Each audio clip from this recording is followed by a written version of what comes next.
Deo, gracias. Salve María. Salve María. ¿Cómo están, queridos amigos? Muy buenas noches. Siempre con alegría dirigiéndonos a ustedes como ya es tradicional a esta hora de la noche, para compartir temas que tienen que ver con nuestra fe. Estamos en un tiempo muy bonito, a la espera, en el Adviento, esperando la llegada del Salvador, de nuestro niño Dios. Y por ello también vamos a seguir compartiendo aquello que habíamos iniciado en el anterior programa, la narración del nacimiento de Jesús a través de los ojos de María, escrito a este escrito que es de Monseñor Joao Cla, un maravilloso relato que ya hemos comenzado y que seguramente muchos han quedado un poco picados para poder continuar con este relato maravilloso. Ya estamos muy cerca de la Navidad, el tiempo pasa volando, José. Buenas noches, queridos amigos. Sí, evidentemente no podemos dejar este relato a medias, ¿no? Tenemos que aprovechar este tesoro que estamos seguros les va a servir para preparar el estado de ánimo, el estado de alma, con un espíritu contemplativo y de comprensión más cabal, que los va a llevar a pasar una Navidad espiritual, ¿no? Diferente, así es. Bien, vamos a comenzar como siempre nuestro programa. Hoy especialmente queremos encomendarnos a nuestra Madre del Adviento, que está en espera de la llegada de su Hijo. También, así como nosotros, vamos a encomendarnos a María Santísima en esta noche. En el nombre del Padre, del Hijo y del Espíritu Santo. Amén. Dios te salve María, llena eres de gracia, el Señor es contigo. Bendita tú eres entre todas las mujeres y bendito es el fruto de tu vientre, Jesús. Santa María, Madre de Dios, ruega por nosotros pecadores, ahora y en la hora de nuestra muerte. Amén. Sagrado Corazón de Jesús, en vos confío y espero. Nuestra Señora de Guadalupe, ruega por nosotros. San Juan Diego, ruega por nosotros. En nombre del Padre, del Hijo y del Espíritu Santo. Amén. Bien, como han escuchado, amigos, hemos mencionado a Nuestra Señora de Guadalupe, porque hemos vivido recientemente la gran fiesta a nivel de toda América, en realidad a nivel mundial. ¿Dónde no es conocida Nuestra Señora de Guadalupe? Ya van a ser 500 años desde que ella se ha aparecido, y por supuesto, nuestro país hermano de México se está preparando con todo, rumbo a estos 500 años de las apariciones de la Virgen de México, de Guadalupe. 1531. Patrona de las Américas, ¿no? Así la declaró San Juan Pablo II, estrella de la nueva evangelización y patrona de las Américas. Qué bonitos nombres que le han puesto a nuestra Madre Santísima. Y bueno, porque esta historia realmente es una historia que ha cautivado al mundo entero, a la Iglesia Católica del mundo entero, por los millones de conversiones que han habido a raíz de su aparición. Un 9 de diciembre en realidad, iniciaron estas apariciones. A un humilde campesino indio, como lo dicen de aquel tiempo, San Juan Diego, ya hoy santo, pero él era un hombre muy sencillo, muy dado a su hogar, a sus tierras, a ayudar, etcétera, pero que ya había sido evangelizado. Recordemos que 10 años antes recién había sido, la conquista, podríamos decir, de los españoles cuando llegaron a América.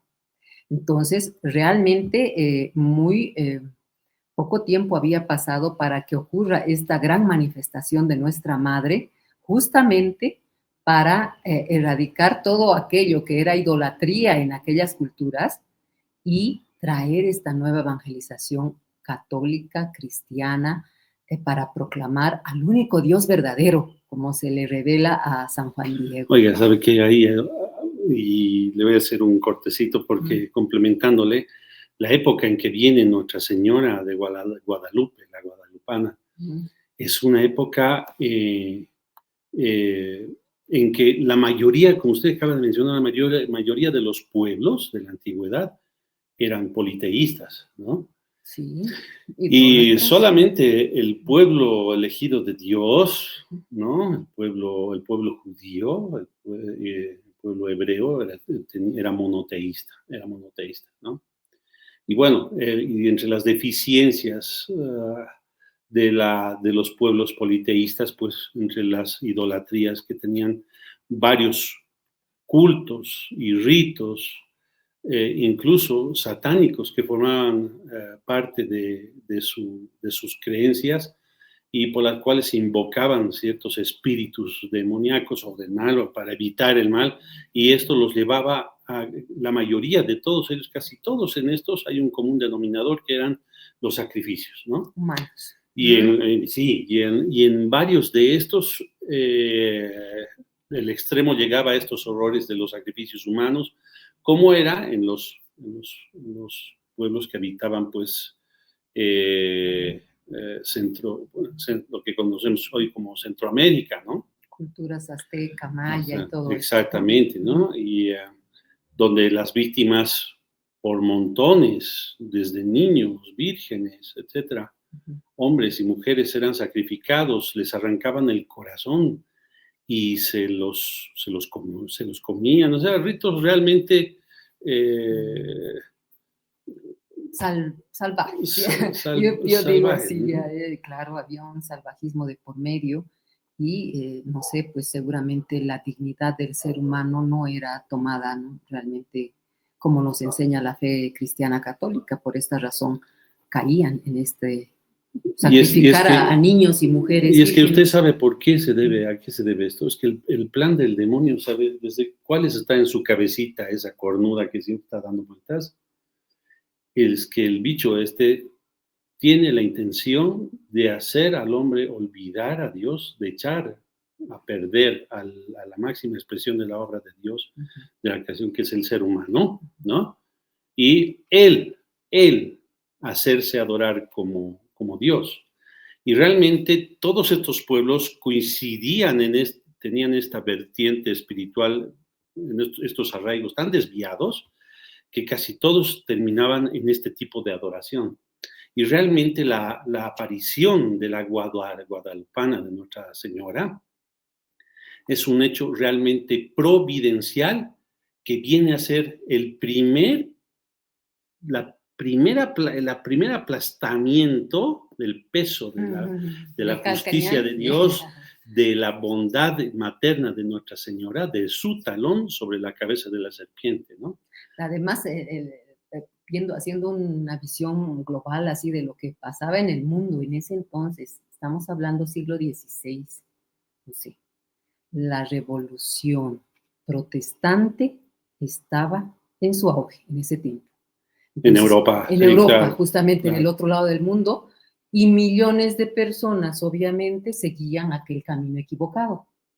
Y por otra parte, mire cómo son los planes de Dios en este continente. Dios tuvo esa luminosidad para enviar a su elegida, a María Santísima, quien tendría que convertir a millones en este continente de la esperanza, como también lo ha llamado San Juan Pablo II, a la cabeza de nuestra madre. Impresionante, ¿no? Sí, como en Europa se iba la gente pervirtiendo, acá en el continente de la esperanza, ¿no? Nuestra Señora se manifiesta con su poder maternal, su poder, aplastando la cabeza del demonio. Y es más, Guadalupe, ¿no? Nuestra Señora Guadalupe, porque la raíz etimológica de la palabra es, náhuatl, sí, náhuatl, ¿no? Significa la que pisa la serpiente. Exacto. Es que es una maravilla esta aparición. Es increíble, ¿no? Pero vamos a ir un poquito a los pormenores, así rapidito, de esta historia hermosa que seguramente muchos conocen, pero muchos otros no. Entonces, ¿cómo se aparece nuestra madre? Un 9 de diciembre a este indio, Juan Dieguito, al más pequeño de sus hijos, así le llamaba nuestra madre, ¿no? Cuando se le aparece y él se deslumbra al verla primera vez, como una señora, la morenita, ¿no? Por eso empiezan a decirle, porque justamente el aspecto que tenía Nuestra Señora era como las personas del lugar, con la tez morena, la piel morena de los indios de la región, y el cabello negro, ¿no? Y todas esas facciones. Y él pues se deslumbró con la belleza de esta morenita del Tepeyac. En el lugar del Tepeyac fue la primera aparición. El Tepeyac era una montaña así árida, aquí en Bolivia el altiplano, por decir, ¿no? Así con esa contextura donde no hay mucha vegetación, hay paja brava, etcétera. Algo similar era esa pequeña montaña, donde hoy se levanta la maravillosa Villa Guadalupana, que hoy conocemos, donde se ha construido realmente el templo que había pedido Nuestra Señora. Entonces, ya en una primera aparición, eh, ella le manifiesta, ¿no?, el deseo de que ella quería que se construya un templo allí. Fue corta la primera aparición, pero ya la Virgen le pidió que se comunique con su obispo. San Juan Zumárraga era el obispo en aquel entonces allá en México. Y bueno, ni corto y obediente, este siervo de Dios, Juan Diego, fue a buscar al obispo y le contó en una primera vez lo que había visto en la aparición y lo que Nuestra Señora, la morenita, le había pedido. El obispo no creyó y le dijo, necesitaría pruebas, le dijo nada más y lo despidió. Ya anda tranquilo, y lo despidió en esa primera vez. En una segunda aparición, porque fueron tres también, en una segunda aparición la Virgen ya le dice que nuevamente quiere que se construya un templo en ese lugar, en el Tepeyac. Y le dice además que nuevamente vaya donde el obispo y le cuente lo que está pasando de estas apariciones. Yo soy la madre del verdadero Dios por quien se vive. Así se reveló nuestra madre a Juan Diego. Qué bonito. Soy la madre. Debe ser una de las apariciones marianas en las que Nuestra Señora se expresa quién es con una claridad bien notoria, ¿no? Excelente, sí, y maravillosa, ¿no? Y bueno, eso fue lo que, no le dijo yo soy la Virgen María, la madre, le dijo soy soy la madre del verdadero Dios por quien se vive, en esas palabras. No, y él nuevamente tenía la tarea de ir donde el obispo y contarle. Lo hizo. Tampoco le creyó. Y le dijo, bueno, si realmente esto es cierto, necesito una gran prueba para que yo acepte lo que me estás contando. Entonces él fue y obviamente dijo, y ahora tengo que decirle a la morenita que tiene que mandarme una prueba.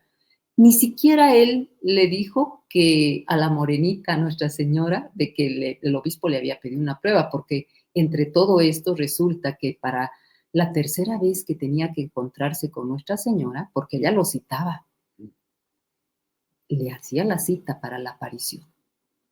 Él estaba afligido porque su tío, con el cual vivía, Juan Bernardino se llamaba, estaba muy enfermo, se puso muy enfermo, tan mal que él pensó que iba a morir. Y dijo, no puedo ir, voy a ir a buscar un sacerdote porque creo que mi tío está en las últimas. Y así fue que no quiso irse por el camino al Tepeyac y se fue por el otro lado. Y de igual forma se aparece Nuestra Señora. Alto ahí, lo detiene y el pobre Juan Diego cae de rodillas. Perdón, mi señora, le dice, no puedo, mi tío está muy enfermo. Y ahí es que nuestra madre hermosa y maravillosa pronuncia aquella frase que ha repercutido a través de la historia de nuestra iglesia y nuestros tiempos en la cristiandad y que nos conmueve hasta las entrañas. ¿Acaso no estoy yo aquí, que soy tu madre? Te dice, ¿no? Entonces el otro conmovidísimo en eso le estaba diciendo todo. ¿Por qué tienes miedo?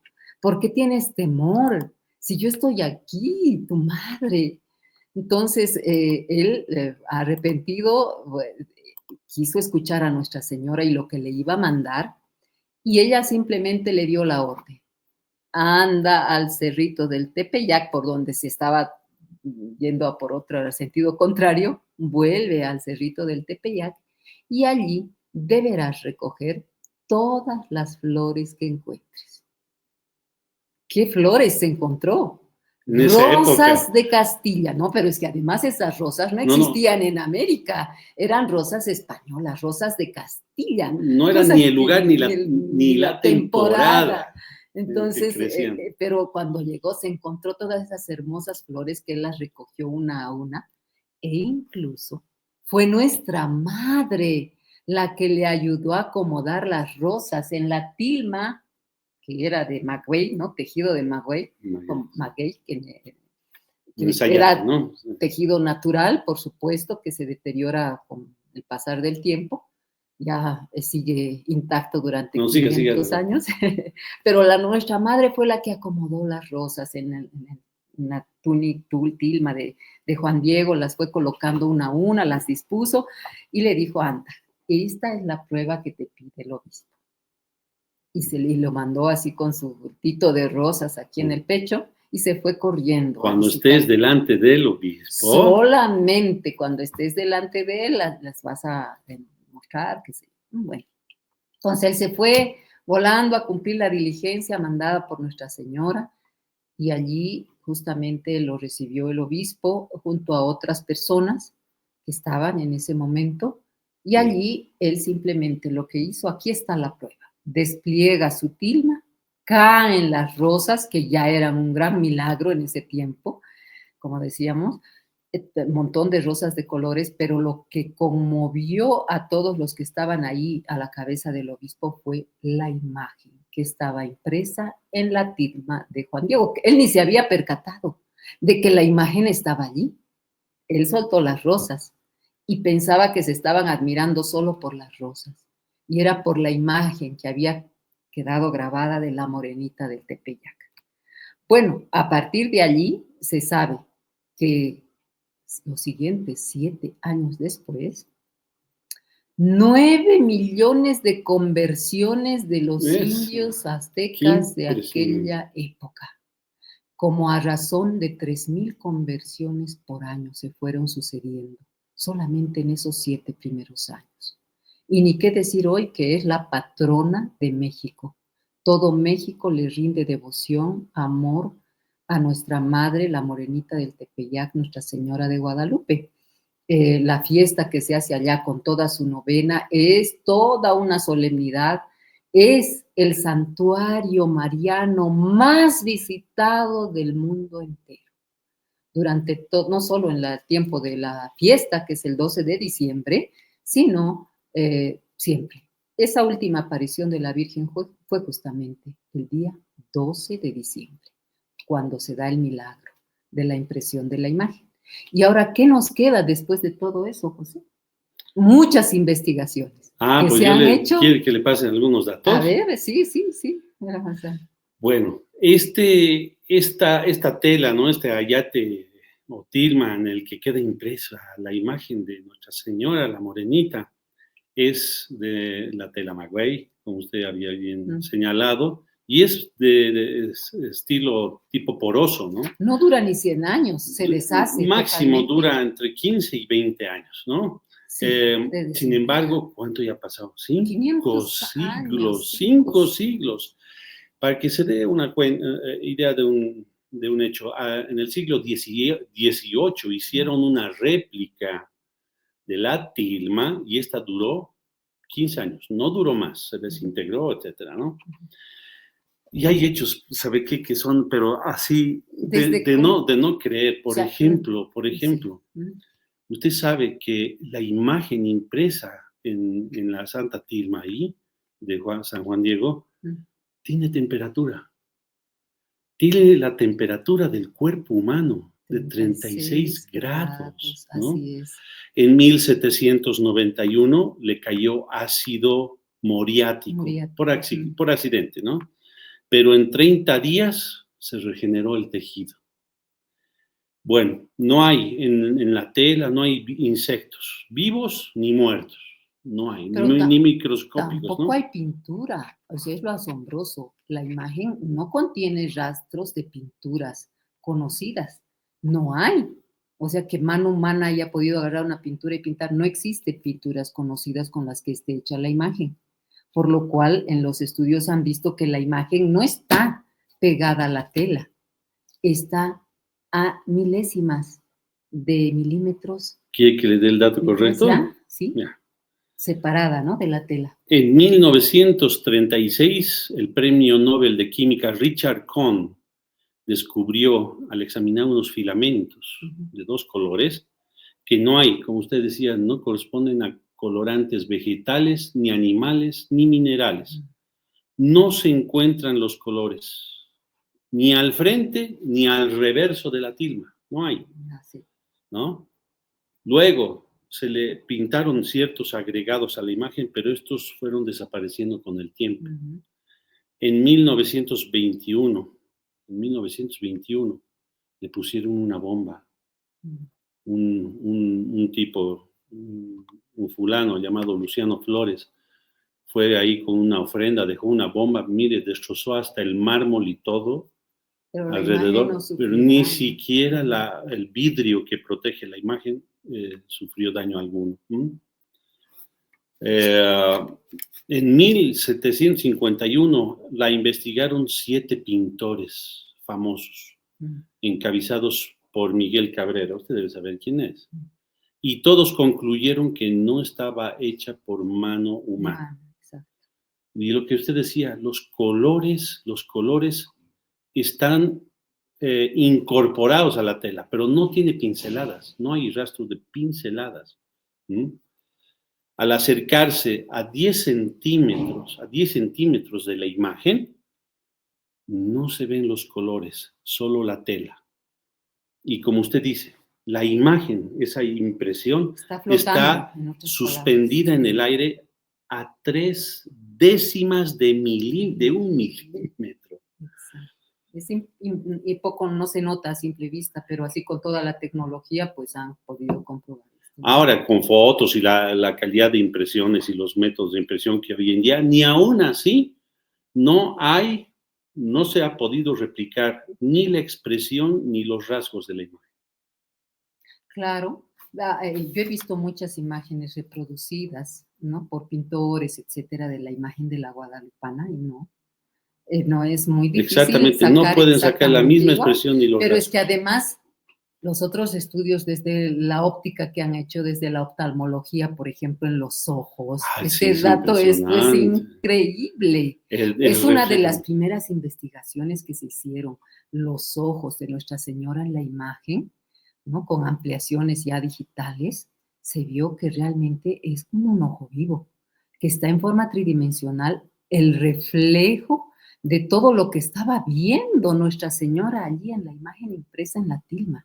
De todo, está la presencia de todos los personajes 13 personas aparecen en escena, ¿no? En identificables, las dos ¿no? pupilas de Nuestra Señora. Desde el obispo Juan Zumárraga, la empleada, ¿no? La sirvienta, una negrita, etcétera, etcétera. Y así todos los que estaban, 13 personajes. Este dato de por sí es conmovedor, porque realmente ese ojo de Nuestra Señora está vivo, estaba vivo el rato de que ocurrió el No, no milagro, ¿eh? estaba. Está Está. vivo ¿Sabe por qué? por la temperatura, No, no. por... Y cuando un médico le examina, usted va a un médico, le pone una linternita y le hace En los seguir y ojos, todo, se dilatan se las dilatan. pupilas, Las pupilas se de la dilatan impresión de la imagen, con hasta la hoy luz, en día, cuando le ponen la luz en luz. la pupila, ¿Mm? se contrae. Le quitan la luz y Se dilata. nuevamente se dilata. Qué impresionante. Increíble esos Y datos. estas personas que están reflejadas ahí en las dos pupilas de Nuestra Señora son del tamaño de una cuarta parte de una millonésima de milímetro. Pequeño, ¿no? Porque la imagen de Guadalupe en vivo, José, me ha tocado estar en este lugar hermoso de la No, qué suerte. Guadalupana. No es grande la imagen, no es grandota, ¿no? Es un tamaño relativamente mediano, ¿no? Y no, es chiquísimo el ojo, pues, ¿no? Entonces, ni siquiera de tamaño natural. Claro. Entonces, imagínense, ¿no? Todo Todos lo estos que está hallazgos ahí son atrás. recientes, ¿no? Son recientes, de hace algunos buenos años, Unas décadas, pero no es solo eso, ¿no? En el vientre. Bueno, la cinta de la imagen de la Virgen es una cinta negra, puesta no solo en la cintura, un poco más elevada de la cintura, que era símbolo de gravidez, de embarazo. Quiere decir que la imagen representada pues, está en estado de embarazo. Y además, los médicos científicos que han estudiado la imagen, si está embarazada, han puesto un estetoscopio en el vientre de la no, en mujer. serio, no Y la sabía. existe, así como usted ha dicho, está viva realmente, llevando al niño en su vientre.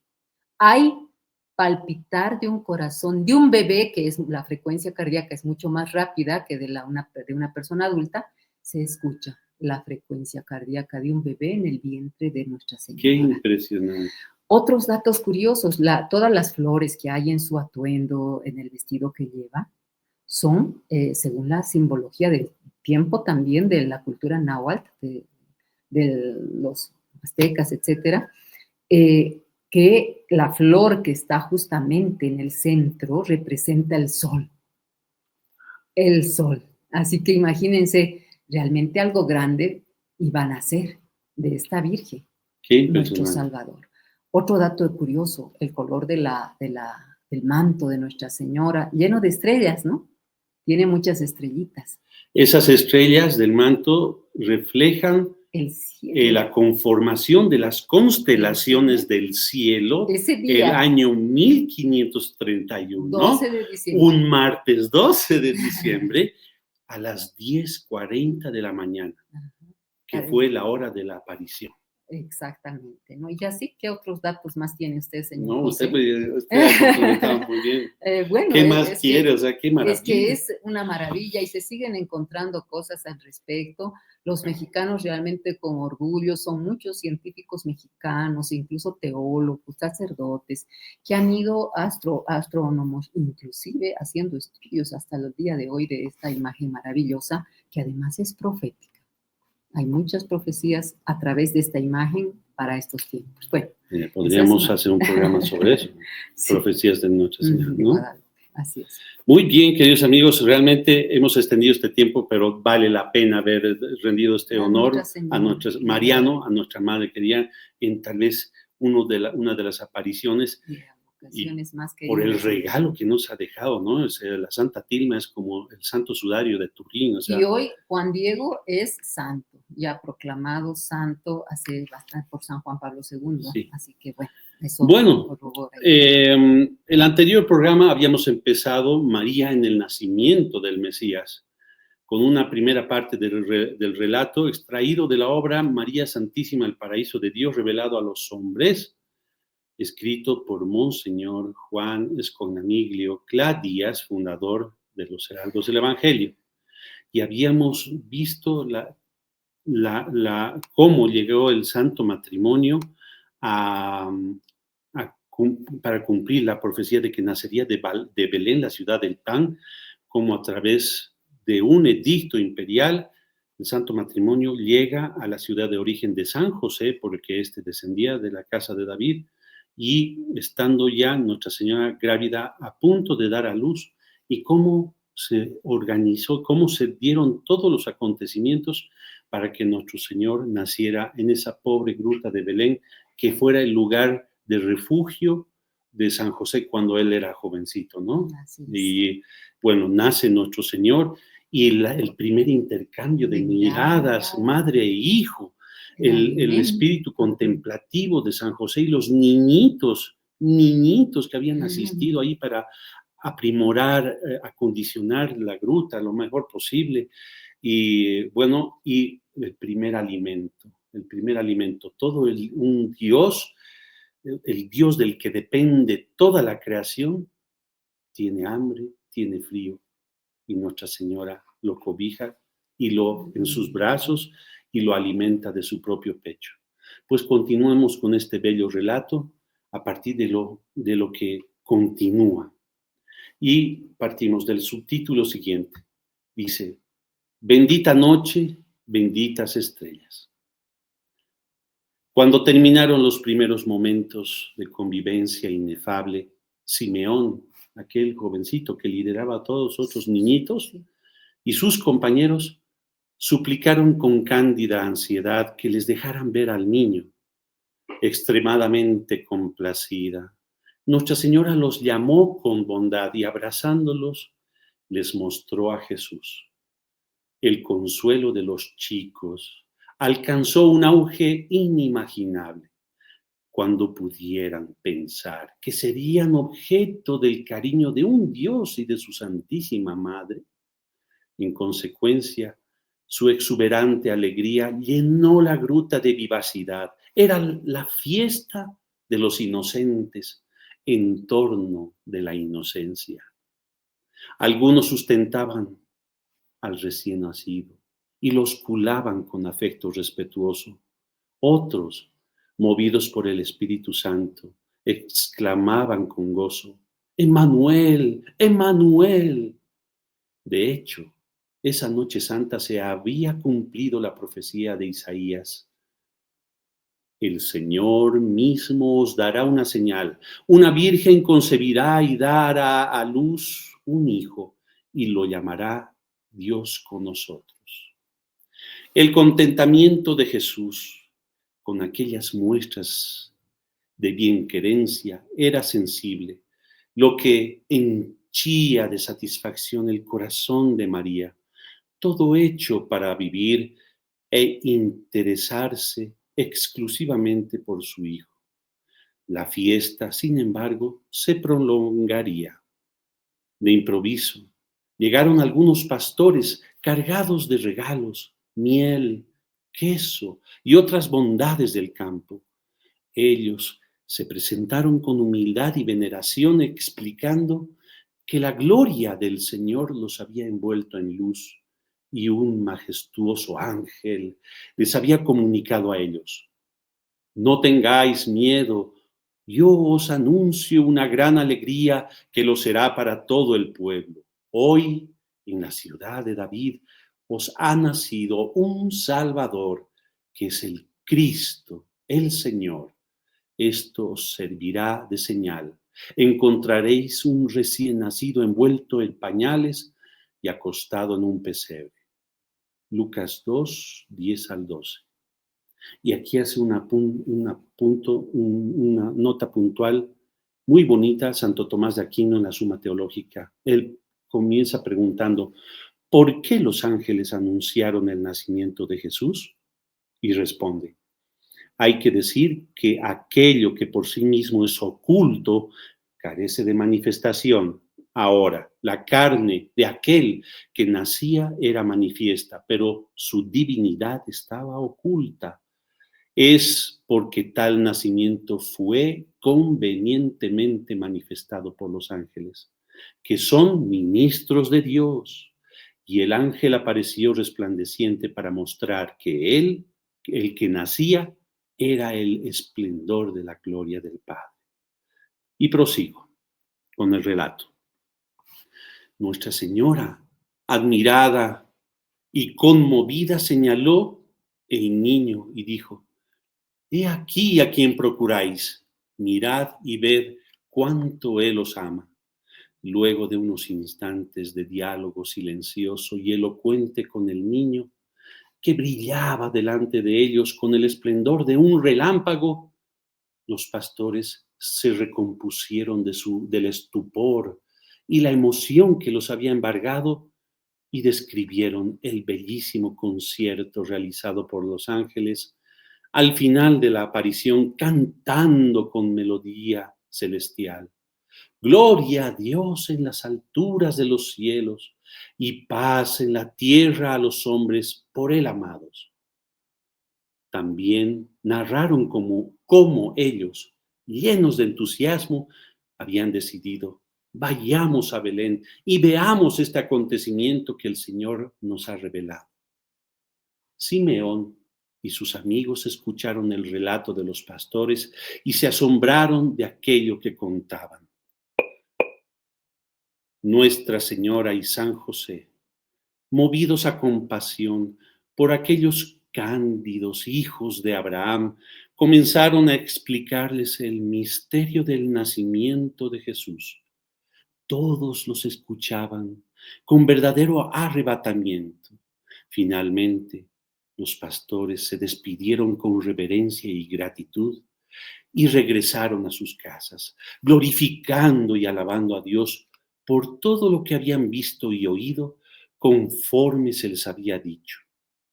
Bendita la noche y bendita las estrellas que presenciaron tan augusto acontecimiento, escogido a los ojos de los soberbios, pero manifestado a los más pequeños. Nuestra Señora, después de la partida de los visitantes, notó que Jesús estaba cansado y con sus mimos afectuosísimos lo ayudó a conciliar el sueño. Su divina placidez irradiaba tanta serenidad que los presentes guardaban silencio. San José aconsejó a Simeón que llevara a sus amigos a descansar, lo que éste hizo con prontitud, aunque todos deseaban continuar contemplando el sueño de Dios hasta el día siguiente. Solito, en el recogimiento de la gruta, el santo matrimonio permaneció en vigilia. Nuestra Señora entró una vez más en altísima contemplación, pues conservaba todos estos hechos y palabras meditándolos en su corazón. Pero, ¿cuáles serían las principales reflexiones de aquella que es invocada bajo los títulos de vaso espiritual y rosa mística? Las meditaciones de María. Nuestra Señora se presentaba a sí misma como lo opuesto al espíritu electrizado y apresurado que reina en el mundo moderno. Ella reflexionaba sobre todo lo que sucedía, con paz de alma y elevación, dejando que la gracia del Espíritu Santo y las inspiraciones de los ángeles encendiesen nuevas luces en su mente inmaculada. Su comunicación sobrenatural era suave, fácil y clarísima.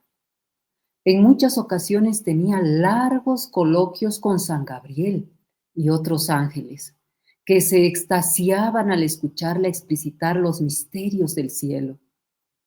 Ahora, sin embargo, estando delante de Dios, hecho hombre para la salvación de los pecadores, sus pensamientos estaban centrados en el misterio de la encarnación.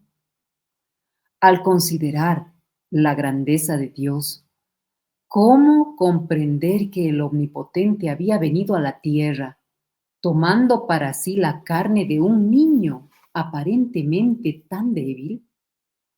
Como el Dios infinito, al cual ni siquiera todo el universo es capaz de contener, podía encontrarse entero en un niño recién nacido, que sentía frío y hambre en la gruta de Belén. ¿No era este uno de los mayores misterios de Dios? Y aquí hay un punto explicativo sobre esto de San Agustín en un sermón en Natali Domini. Nos dice, sobre la grandeza y la humildad divinas manifestadas en el nacimiento de Jesús, San Agustín dice, ¿qué alabanzas pues proclamaremos al amor de Dios? ¿Cuánto debemos agradecerle? Él nos amó tanto que para nosotros Él fue hecho en el tiempo por quien los tiempos fueron hechos.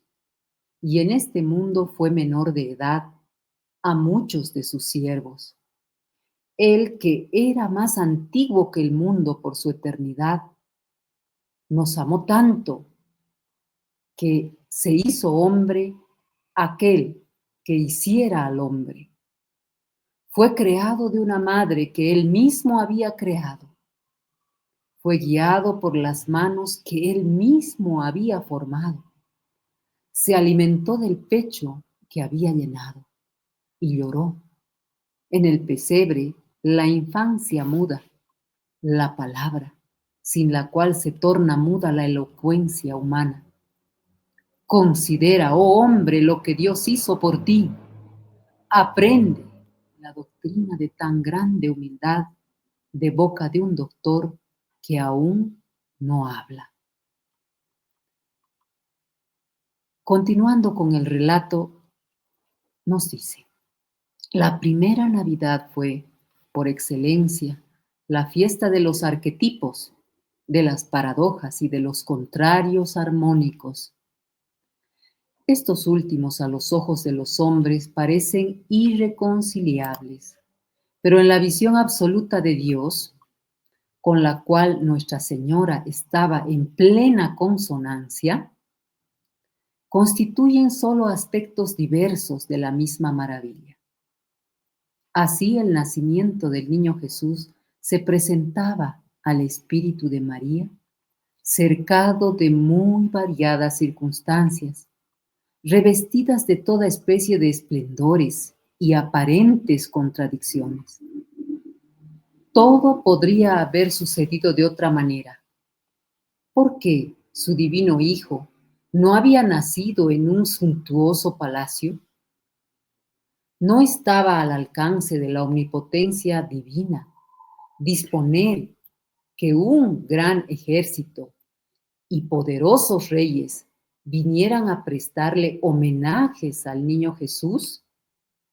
Sí, pero le bastarán Simeón y sus amigos, junto con los toscos pastores.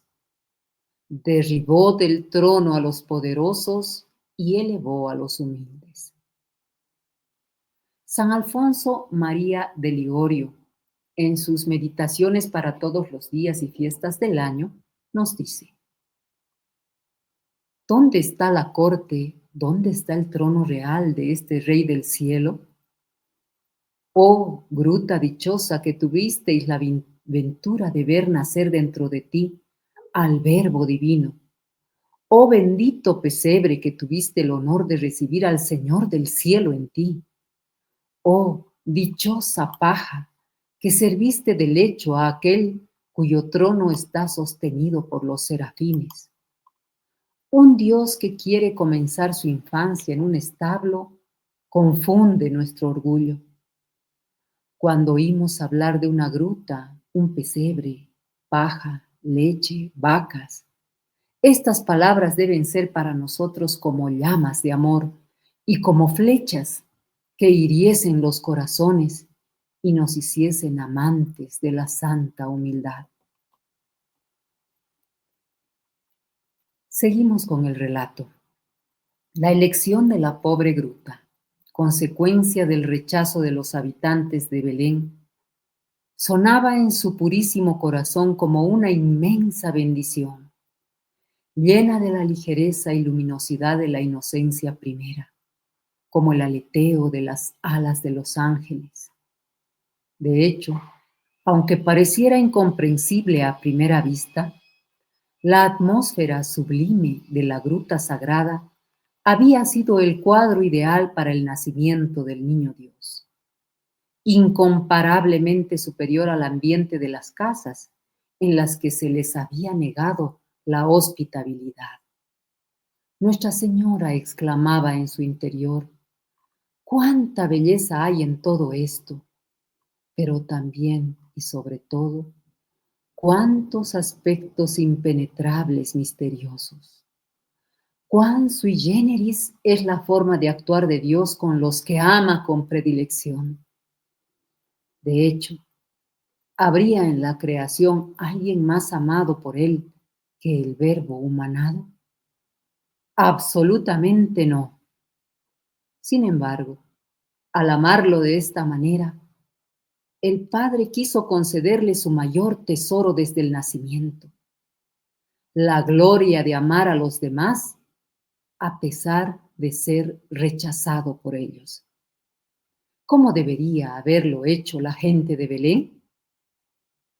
Cuando supieron que el Salvador de la humanidad estaba llamando a sus puertas, ¿no deberían haber reconocido a ese niño, en ese niño, al Mesías prometido? ¿No sería razonable suponer que al menos se convertirían y vivirían en función de él? Si los belemitas hubieran sido fieles, se convertirían en un referente en materia de esperanza, no solo para los judíos, sino para todo el mundo. A la casa del pan, que fue la primera en contemplar al Redentor, le cabía la misión de ser testigo de ese soberano, para anunciar su llegada y hacer renacer la expectativa de la realización de la promesa hecha a Adán después del pecado. Ahora, ellos no estaban preparados para recibir al Mesías y no lo procuraban, razón por la cual nunca llegaron a cumplir la hermosa vocación a la que Dios los había llamado, de ser antorchas de esperanza cuyo resplandor rompería las tinieblas que dominaban la historia. ¿Cuánto hizo sufrir esta infidelidad al pequeño Jesús? Pues él comprendía con divino discernimiento el sentido más elevado de todo lo que sucedía. Para María, contemplar el misterio de la Navidad era mucho más que considerar la fiesta de todas las alegrías. El niño Jesús nació frágil y tierno, bajo su cuidado materno y cariñoso, pero la sombra de la cruz ya estaba presente. Él venía a salvar a los hombres y ellos lo rechazaban. La Navidad significó para la Virgen el comienzo de la lucha de Jesucristo y el inicio de su calvario en esta tierra del exilio, cuyo desenlace final sería la inmensa, extraordinaria e irreversible victoria de la resurrección.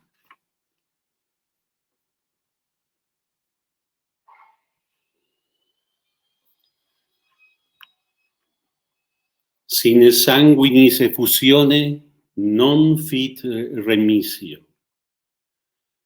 Cuando se cumplieron los 8 días para la circuncisión del niño, le pusieron por nombre Jesús, como lo había llamado el ángel antes de ser concebido. Con esta singular frase, San Lucas introduce al lector en el misterio de la circuncisión de Jesús, gesto ritual que caracterizaba a los hijos de Abraham.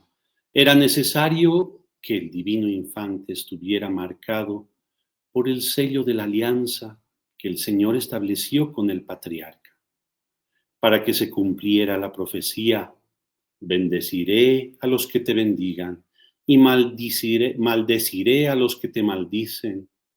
Todas las familias de la tierra serán benditas en ti, dice en Génesis 12:3. De hecho, el nacimiento de Cristo, Dios y hombre verdadero, confirió pleno sentido a ese oráculo, pues él recapituló en sí todas las cosas como enseña San Pablo en Efesios 1:10, llevándolas con eficacia y brillo a su propósito, que es la gloria del Creador. Solo en Jesús, por Jesús y con Jesús son benditas las naciones de la tierra. Nuestra Señora participó de la ceremonia, cuyo principal ministro fue su esposo, San José, asistido de manera especial por el Espíritu Santo, con el fin de penetrar en su misterioso simbolismo. No se puede calcular con cuánta compenetración y celo materno María servía al pequeñito, colocado bajo la contingencia de derramar su sangre redentora. Por primera vez, el acto se desarrolló en un ambiente de gran sacralidad y seriedad. Jesús permaneció meditativo, hierático y silencioso, midiendo ciertamente en sus últimas consecuencias el significado del rito. Sin efusión de sangre no hay perdón, como dice en Hebreos 9:22. Su mente volaba al Calvario, donde la derramaría hasta la última gota por amor al Padre y por la salvación de los hombres. La Virgen se mantenía en el diapasón de su Hijo. Veía en ese lance el cumplimiento de tantas predicciones proféticas y el presagio de los dolores lacerantes que culminarían con la muerte del Salvador.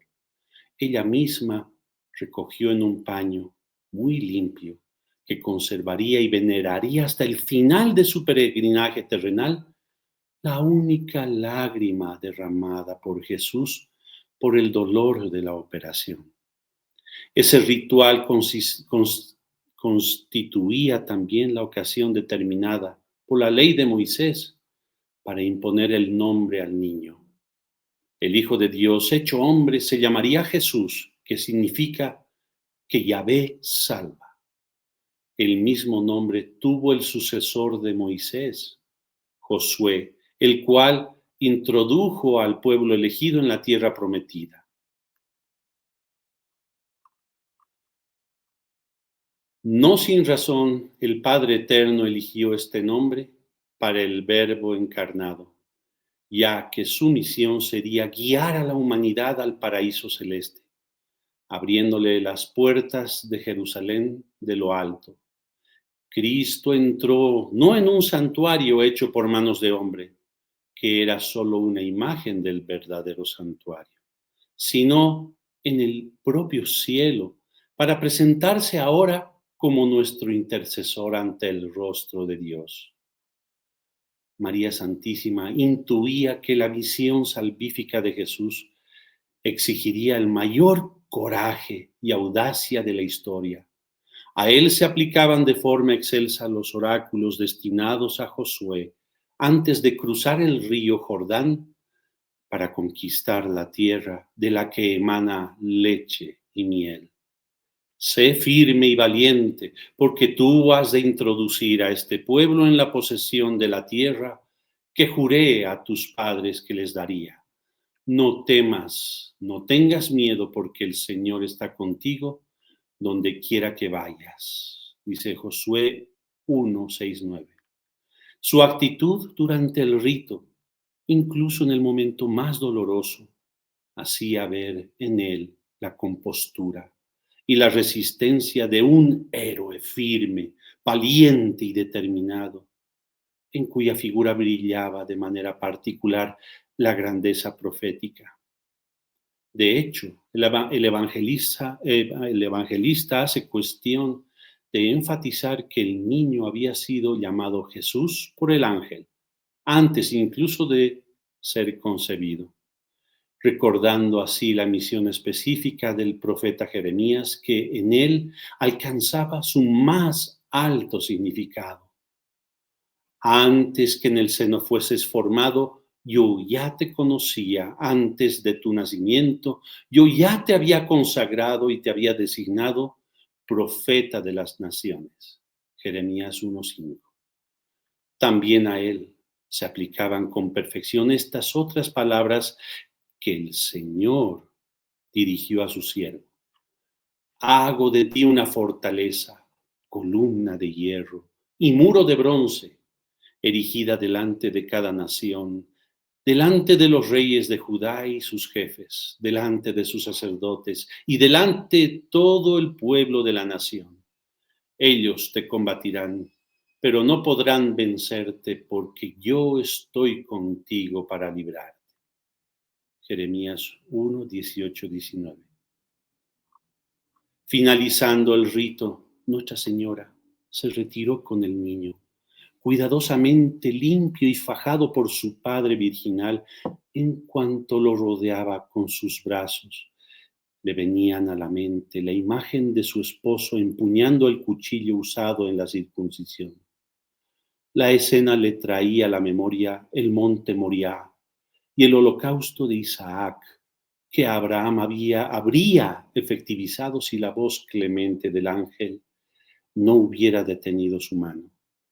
Pensaba en la obediencia de San José, en su total disponibilidad para dar a Dios todo, absolutamente todo lo que éste le pidiese.